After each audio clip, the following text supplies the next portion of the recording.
정부가 기업 밸류업 프로그램 도입을 예고하면서 PBR 등의 수익성 지표가 주목을 받고 있죠.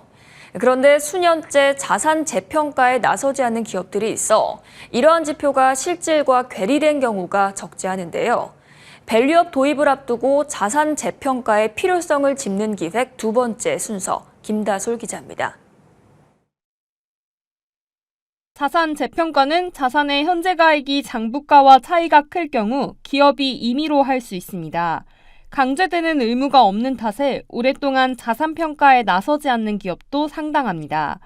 실제로 삼보판지는 10년 넘게, 삼형전자는 20년째, BYC는 40년째 장부가를 고치지 않았습니다. 문제는 이런 기업들의 재무상태표가 실질을 얼마나 잘 반영하냐는 겁니다.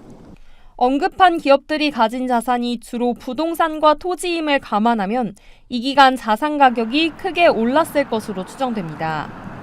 일례로 트러스톤 자산운용은 BYC가 1조 원 이상의 부동산을 보유하고 있지만 1983년 이후 자산 재평가가 없어 사업 보고서상 가치가 4,814억 원에 그친다고 꼬집기도 했습니다.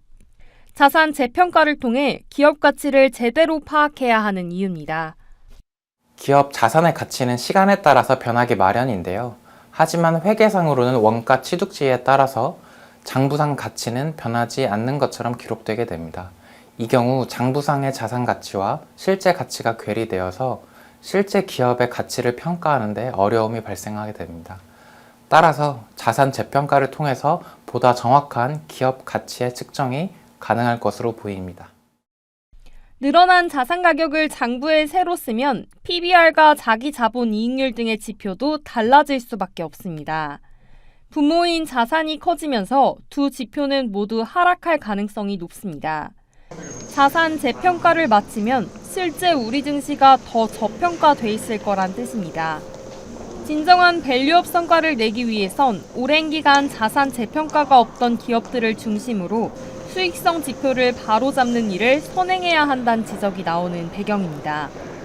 PBR이 낮아져 저평가주로 주목받게 되면 주주들도 낮은 PBR을 근거로 더 강력한 주주가치 제고를 기업에 요구할 수 있습니다.